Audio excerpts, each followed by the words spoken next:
Hi, everyone, and thank you for joining us again for our webinar series, Exploring Blue Culture, for part 2 of our Voices from the Community.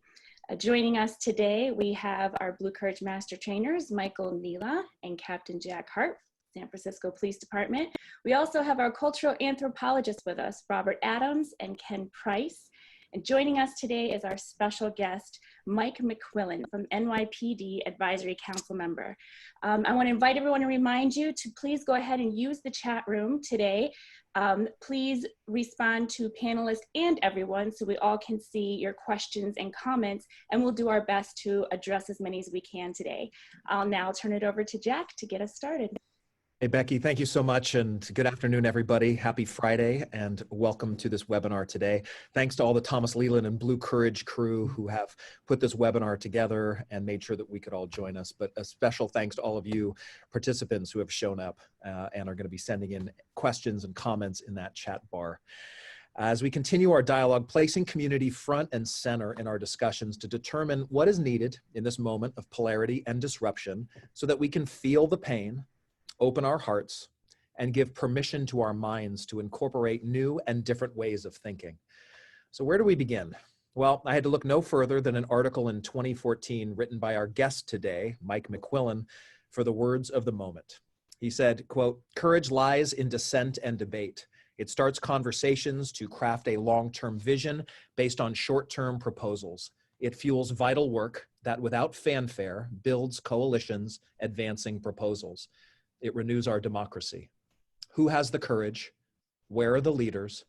Shouldn't we change our priorities?" For me, in a world that lacks courage and leadership these days, these questions at these times certainly bring me hope. So good afternoon, and good afternoon to everyone in our panel. Let me just do a quick introduction of them.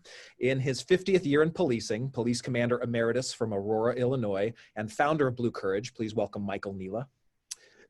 An applied cultural anthropologist and senior engagement leader, consultant, and managing partner with Thomas Leland. Please welcome Dr. Ken Price. A cultural anthropologist who specializes in diversity and inclusion, mindful leadership, organizational change, and strategic planning. Please welcome Dr. Robert Adams, Jr. And our guest today is a former U.S. Senate aide to Senators Stuart Symington and George McGovern, and a former Peace Corps volunteer in South Korea. He has served on the NYPD Training Advisory Council on the Race Subcommittee. He has taught history and mathematics at the Exploratory Learning School for Community Leaders in Brooklyn and the Brooklyn School for Global Studies. His blog site is called Unity Forum. Together Toward Dialogue, Action, and Change is an archive of his writings exploring politics, education, and race. His most important job, as he describes, is as a husband and father of 2. Please welcome Mike McQuillan. Good afternoon, Mike. Good afternoon. Thank you, Jack. Thank you so much for taking the time to be here. And Michael Nila, I know you're currently on assignment with the Chicago Police Department at the Chicago Police Academy at this time. So thank you for joining us remotely from the big windy city. But I know that you met Mike, not in Chicago, but actually when you were in New York, working with the New York Police Department.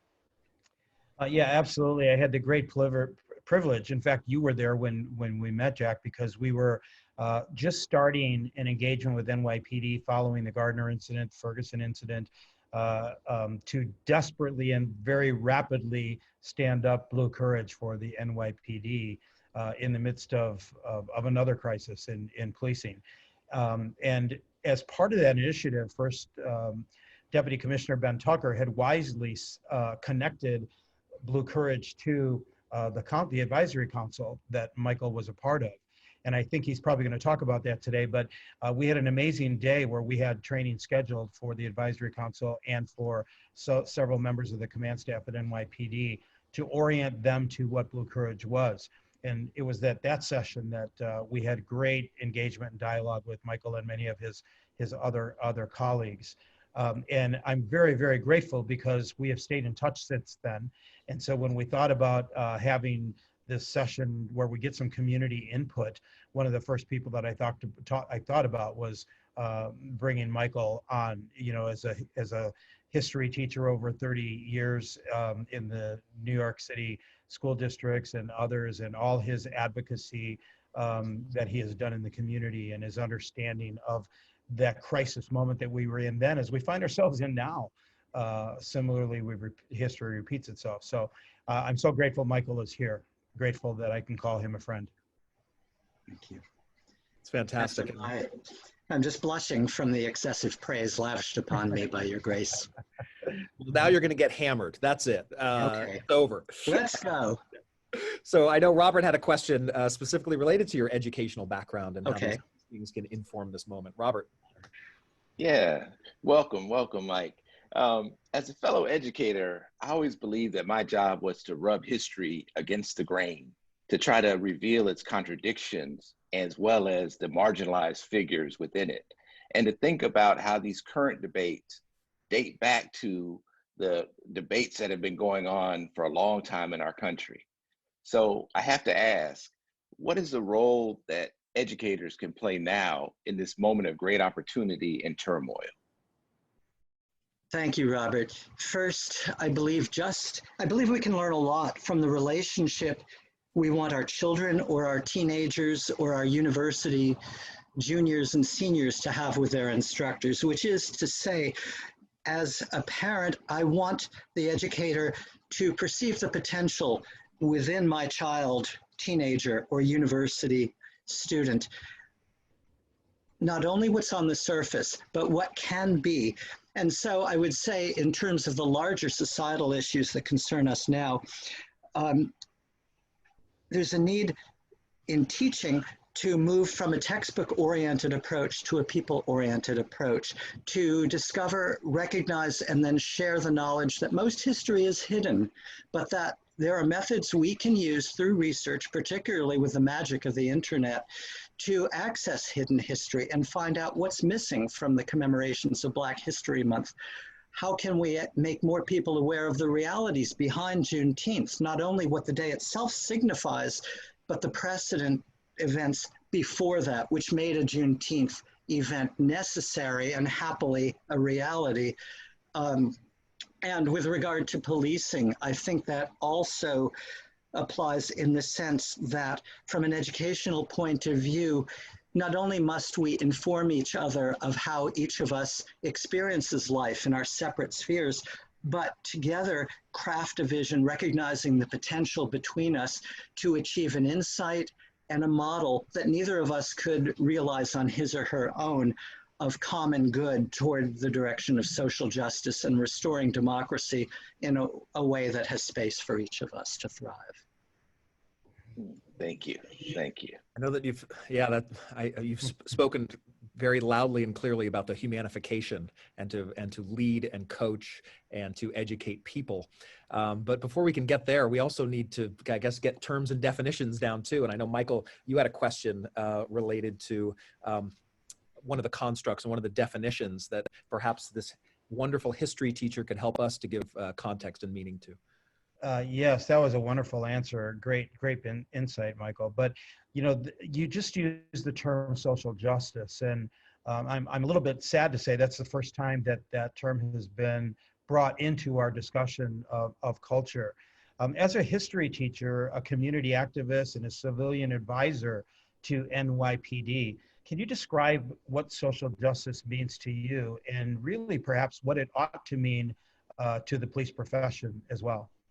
Sure. In terms of policy, it's vital that we recall that historically the quality of life indicators for people of color, for communities of color in the United States, are drastically lower than they are for white people, myself obviously included, which humbles me to say that social justice means the command to work to uplift those quality of life indicators, not only on a page of statistics, but in terms of how a person, a human being in our society of whatever background, whatever culture, whatever creed, whatever custom, experiences a consistent expectation and reality of healthcare, of educational level, of employment opportunities, of employment tenure, of a certain income level is within grasp.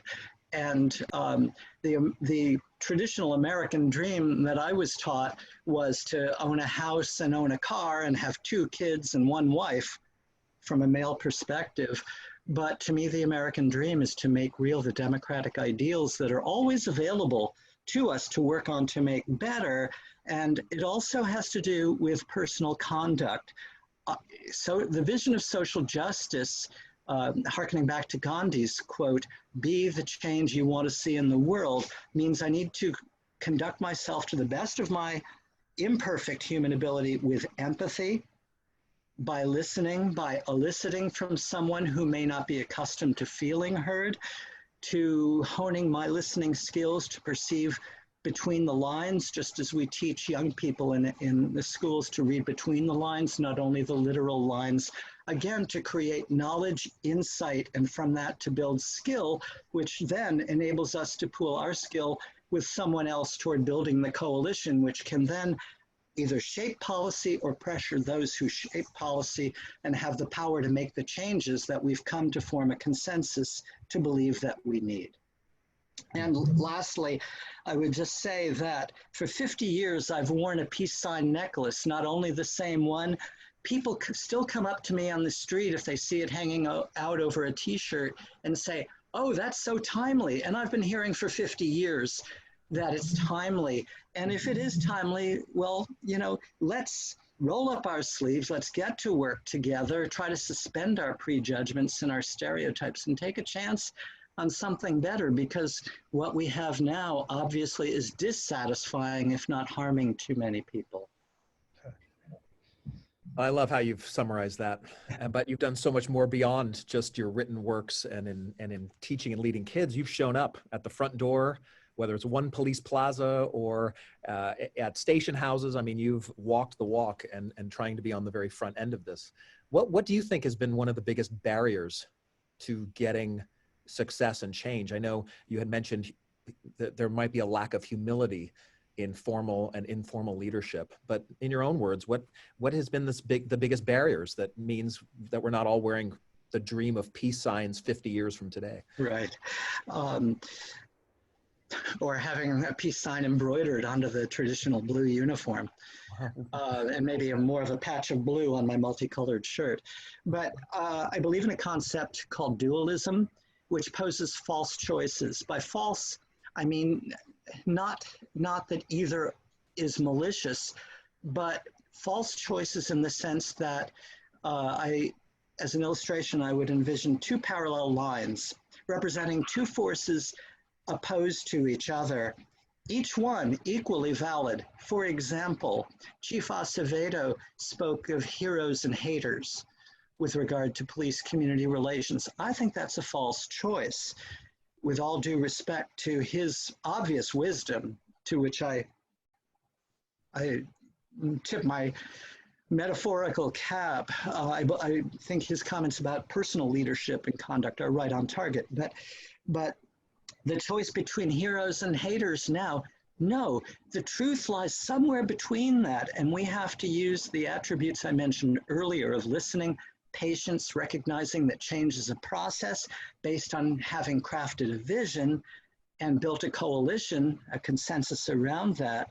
That's where the truth lies. That's the vehicle with which we navigate between the heroes and haters poles. Similarly, defund the police? No, we need the police. Again, truth and the way out of this conflict and crisis lies somewhere between. Maybe we can take a certain amount that we can negotiate and discuss off the NYPD's $6 billion budget and redistribute that. After Freddie Gray was killed in Baltimore, for a brief moment during the Obama presidency, there was talk of recognizing the economic deprivation of Sandtown and other Sandtowns around the country, and we could resolve to really address those based on Roosevelt's New Deal model, which Obama's Transition Committee had studied. However, that never happened. The biggest banks were helped instead.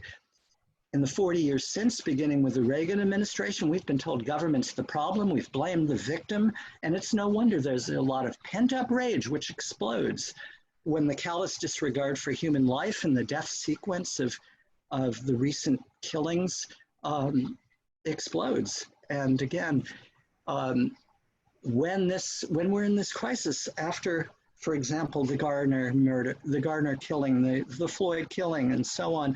We're assured most cops are very good people, the vast majority. As a citizen, I think that's the least I should have a right to expect, just like you should have high expectations of me in teaching your child in the classroom. Why do we need to constantly pay tribute to that vast majority? Why can't we accept that we truly subscribe to that and look at where the problems do lie? For example, who gave the order in Aurora, Colorado during the memorial of violin sonatas for the killed Elijah McQuillan that a police in formation in riot gear should come and tear gas the peaceful families on a public lawn? What are the factors that go into that decision? Can we help each other to have the courage to look at those uncomfortable circumstances, not in the reactive ping pong ball mode we're all stuck in, but can we help each other to go deeper to the backstory of how that came to be so we can figure out a way to solve it? And that's where the Police Advisory Committee helped to a very slight extent because of police culture and could have helped more. And thank you for hearing me at length. Oh, I appreciate that clarification on dualism, that maybe it's not either or, maybe it's both and. Yes. In these discussions. And also, I like you're defining the highest ideals. You know, Michael in his Blue Courage trainings does so much Yes. to the minimum amount of effectiveness in a police shooting is it in policy, but that's not what we should be aiming for. We should be aiming for, is it morally correct? Yes. And just making that shift has definitely been a challenge, even internally in our own culture. Of When it course. comes to messaging regarding police suicide, the answer is make the call. Like, just if you could just make the call, but that's the lowest level of efficiency. What if we created officers that were whole in heart, body, mind, and spirit, that were thriving in all aspects of their life, and then perhaps they wouldn't need to make the call in the first place? I know a tough ideal and doesn't apply in 100%, but how do we start to think about people greater than we expect? I think that's where the theme of this wonderful series comes in, which is exploring blue culture. And I wonder, where is is there space, or where is there space beyond Blue Courage training itself for someone to feel comfortable making that call for self or for a colleague? You know, I would be a different person if I had not been married for 38 years to Sharon, or a parent for 29. I'd be a different person if I had not had the privilege of 12 years of weekly therapy. But those things are exceptions to the rules most people cope with. Well said. Ken, I know you have a question. Yeah, thank you again for joining us, Mike. And I'm really curious to hear more about your experience on the NYPD Advisory Council. What I heard you to be saying is that it was marginally or somewhat effective, but really needed to be much more so. Yes. So I'd love to hear more about your thoughts on how, and why wasn't it, and then how can it be, what needs to happen? Sure. I surmise that we were formed out of the goodness of Ben Tucker's heart, the first deputy commissioner, because he is not only an eminently capable police administrator with a formal patrol background, he had a series of high-level government positions which informed his understanding of policy and human dynamics. But unlike many people I've met in the NYPD, empathy is at the core of his being, as well as his identity as an African American.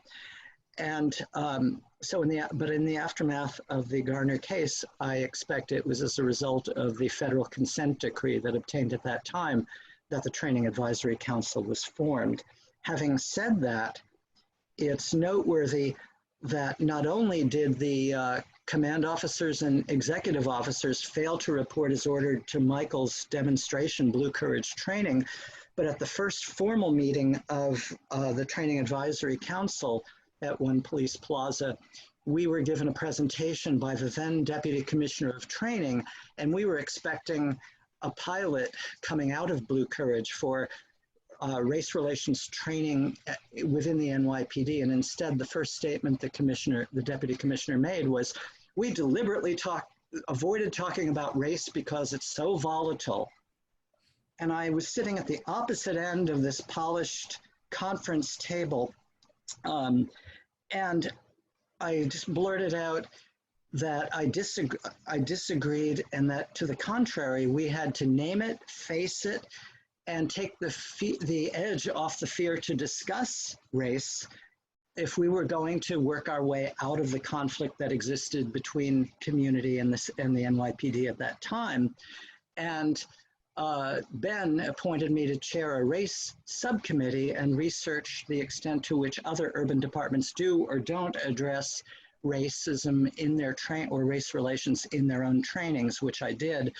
And after that meeting, the 3 African-American members of the committee came up to me and quietly said in private, "Thank you for saying that," which also says to me that there's sometimes that a white person needs to say for fear that the internal censors of authority are closed to someone of color being frank and outspoken.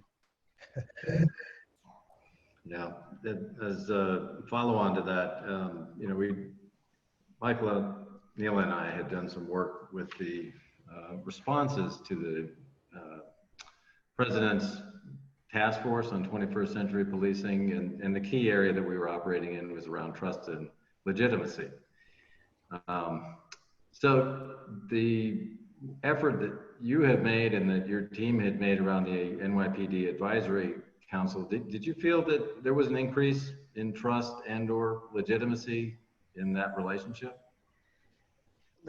Define legitimacy for whom? Well, and for the committee or? Yeah, well, for the community broadly. I mean, okay. The community in some sense. No, I don't. I felt that the department was acculturating itself to having allegedly, this is just my own perception, I may be wrong, having feared the quote unquote the community, which to me means people of color in the city, far from where the majority of officers live. The legitimacy was just a fraction. Like, we'll allow some of you to come to one police plaza. Some of you will allow 3 of your representatives to come to the hallowed halls of one police plaza. We'll even give you the sacred pass to the 14th floor, which is the commissioner's level. And you can sit at the polished table and we can have discussions. But the subtext is, we're going to try to impress you. We'll smile at you, but we won't allow much to change. And we know that this will pass. Some of you will get frustrated and leave. Others of you will satisfy yourselves with perceiving incremental change in trust or policy, enough to continue to do the work until you reach your end point, like a train arriving in Chicago's station and reaching its final destination, and then everybody gets off. What we achieved was to get the NYPD to consolidate hands-on role-play scenario training at the state-of-the-art police academy that they'd already spent a fortune to build, and move away totally from the PowerPoint lectures. And my research, the subcommittee's research culminated in a finding that Seattle had the most highly developed program with regard to race equity. So much so that we were able to convince the NYPD to sponsor a delegation that I fought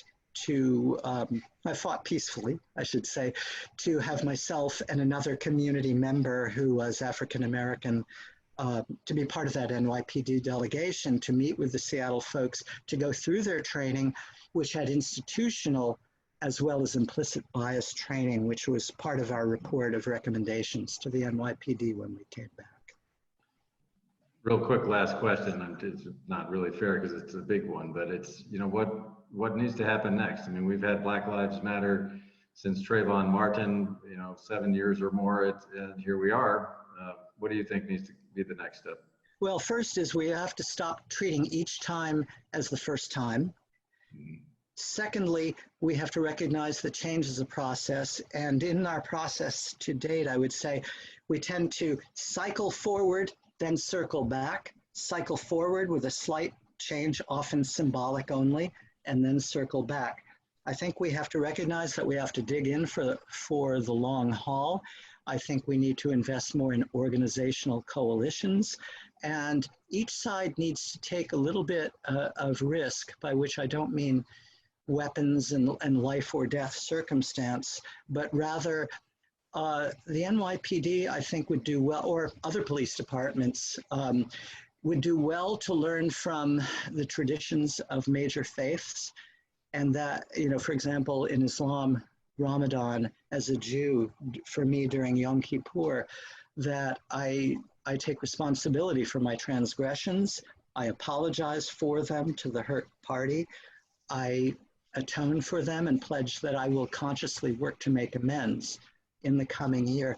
I don't recall ever hearing a police official express remorse for the killings that have happened for quite a long time. I tend to hear the refrain that it's only a few bad apples. And I think the orchard itself, on its perimeter, if not at its heart, is starting to rot.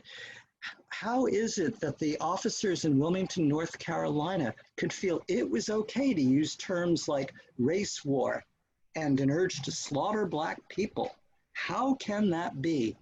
And that even if it is, God help us, only a few bad apples to make those statements and have those beliefs, what does that say about the climate, the environment, the culture in which they found themselves, that they thought somehow that was okay? And how was that decision made in Aurora? And I think finally, we need to sit down from all sides and not just have dialogue, but to really say, okay, the social justice thing that Michael raised at the beginning of this discussion, what does that mean to you specifically? Let's each of us spell it out, then let's find the common points and see if we can construct some sort of policy consensus. My students once crafted what they called a Bill of Rights for police and the community. And I hope that at some point, those with the power to do so can project that forward and be honest in doing so and be humble. You know, I know only what I think I know. I know more if I will listen to you.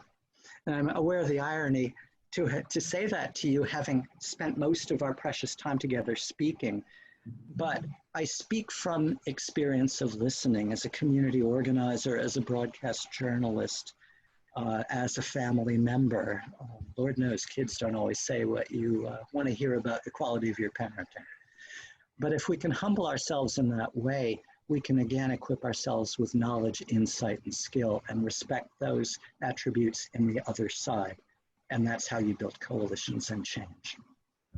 Michael, I think you wanted to follow up on that exact final point. Yeah, you know, we talked about humility briefly a moment ago, and I want to ask you, and by the way, I know that your descriptions of NYPD, you're being very respectful in, you know, how you're describing that. But when I hear those descriptions, they're the same as any police department that I've worked in, which is why we're having this discussion about culture.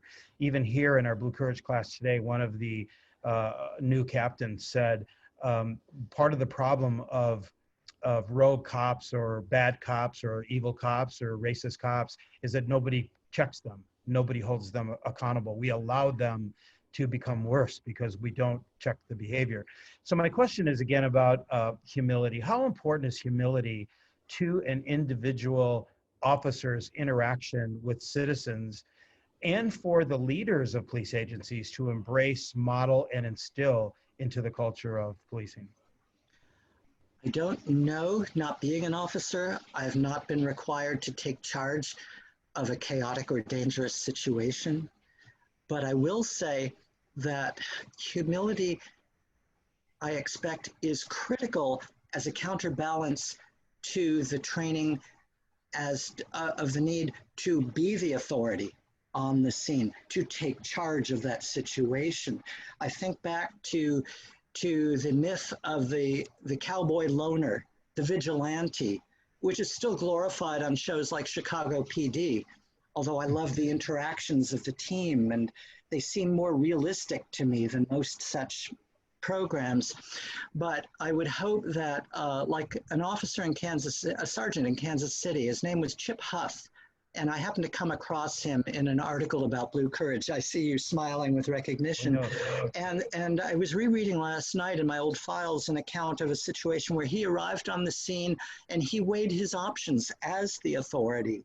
He could escalate the situation to make sure everyone knew he was the authority, but he calibrated that it was not a life or death situation, that therefore he had more discretion, and it became more of a conciliation process rather than an enforcement process. And I think without humility, without personal humility, that kind of discretion doesn't exist for an individual, and therefore that kind of outcome can't happen. And I suspect that the authority thing stands in the way of the success of de-escalation training. And also maybe getting things done in an organization. You know, in the chat box, Catherine mentioned, you know, that we rely so much on formal positions of authority as the ones to go to in circumstances like this. Gratefully, Sergeant Huth at the time, he's now a captain, you know, had that positional authority. Did you see any instances where, regardless of rank and the hierarchy of an organization, that officers were able to make an impact over a bigger scale than just on individual hyper-local interactions in the community? I have not seen officers in the community, with the exception of a ride-along that I did with the 6-7 precinct in Brooklyn, where I did see discretion in those instances, as I went through the sensation of having a bulletproof vest envelop me, and the sense of unpredictability that attends their arrival on a scene. I found myself admiring the even-handed way in which the senior officer of the partnership seemed to assess the situation and debrief about it afterwards. And, you know, which is to say, again, yes, I subscribe to the idea. The vast majority are very fine people doing a very demanding job. But there's no question, there's some serious things we need to look at together. Now, Mike, with all of your education and experience For everyone's common good, in a culture that is obsessed with personal branding, to our detriment. I think we have to get back to common good and recall that those democratic ideals are always there to work to make better. Well said. Thank Hey, Mike, you know, with all of your training and education, now we have a couple of cultural anthropologists here. Do you have any questions for them with your education and history lens that perhaps you could ask our cultural anthropologists that would help inform our discussions and inquiry? Yes, I do. I would like to ask you, Robert, about your impressions from the work you did with Bishop Tutu in South Africa, whether there is a valid application here for the truth and reconciliation model between police and community. And then I have a question for Ken about what kinds of factors go into the decision-making of a police commanding officer in your experience. Yes, thank you. Yeah, from my experience working with Archbishop Tutu, I learned a few things that still remain with me today that I think are applicable here. One is that change is hard and uncomfortable. And a lot of times when you're in the making progress on change, the criticism is the loudest. And so one expects celebration because you're making progress, but actually the criticism is the loudest at that moment. Mm-hmm. I think also that, like you said, that oftentimes we are cycling forward to circle back, and that South Africa is that same sort of struggle, that it moves forward toward that ideal of the rainbow nation, but it oftentimes is still caught up in the racialized structures that have been in existence for hundreds of years in that country. And then finally, I think that the biggest takeaway is how honesty, the truth itself, is such a powerful weapon. And it is a powerful weapon that really opens the journey toward healing. When the worst things are put on the table, it is so inspiring how one can start to heal from those things. When terrible truths are hidden in the shadows and unspoken, or obscured how much dysfunction feeds off of that lack of honesty and transparency. That's what I learned from the wonderful experience I had working with Archbishop Tutu in South Africa. Thank you. The word courage comes to me from having heard you describe that. Yes, yes. Thank you for that. So you gave me a pretty good question, Mike.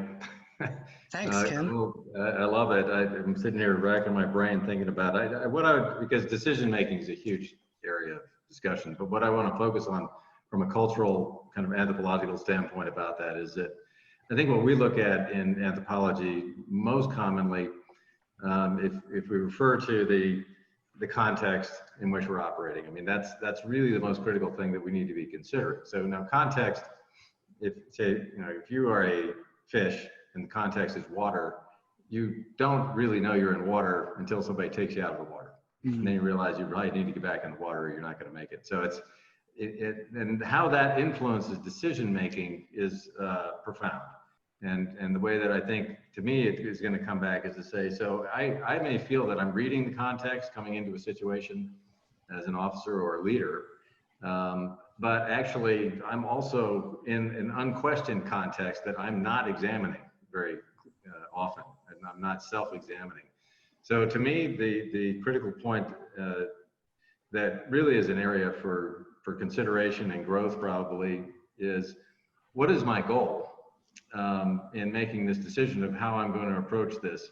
And is my goal actually just mine, or is it actually also culturally informed? And what is behind that then? So is my goal to create division in this moment, or is my goal to actually create unity and healing? And why is that? And those are very culturally informed, intense moments of decision making that if you can bring to light in somewhat of a more anthropological way what's behind or the context around what I believe to be my own decision, you may get a richer response. Thank you. It's a lot that I'm taking in and processing. And I appreciate that. And Ken, just real quick, yesterday you had spoken to that precisely, talking about how everyone is empowered to speak about their individual personhood because everyone is a person. And just so much as everyone is in a culture, therefore they are empowered to speak about culture. And I really like that, because that really talks about where we certainly need to go as a profession, of allowing everyone at the table, because everyone is impacted by policing, instead of you're not a cop, you wouldn't understand mindset. Which is one of the dualisms. Which is one of those dualisms. Thank you so much. Michael, Nila, any closing thoughts?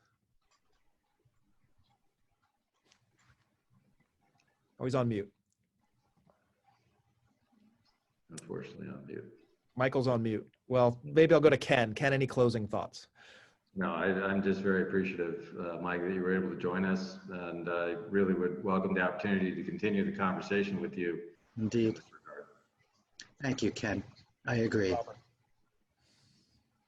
Yes, so thank you. So I'm just thinking about the idea that you put forth with us, that idea about the other, and that with this false dualism, that the other might be inside of us. So my question for the weekend is, how can I think about, my quest is now to sort of reconcile the hateful hero along with the heroic hater inside of me. And then think about, looking at your background there with Jimi Hendrix, the big question are you experienced? So that's my big takeaway. I like your linkage. I love it. Well, Mike McQuillan, thank you so much for joining us today. Really appreciate your time and your thoughts. You've added more to this poem of hope as we take this time and these questions deeper. And so thank you too to Michael, Ken, and Robert for coming in as well. I'll turn it back to you, Becky. Thank you, Jack. Thank you all. Thank you. Thank you all so much for joining us. Thank you, Mike, for being here today. Just listening to you all has been amazing. And we hope to have you back again, and we can do this some more. 40 minutes doesn't seem like enough time. We want to thank everyone for joining us today, and remind you that this recording will be posted on the website, www.growblueculture.com. If you have any other questions or comments or things you'd like to share with us, please get those to info@growblueculture.com, and we will respond to you as quickly as we possibly can. Again, join us next week. We will have it posted on the website also of what our next sessions will be and our guests, our upcoming guests. Again, we thank you all for joining us. Have a wonderful weekend, and we'll see you next week. Thank you.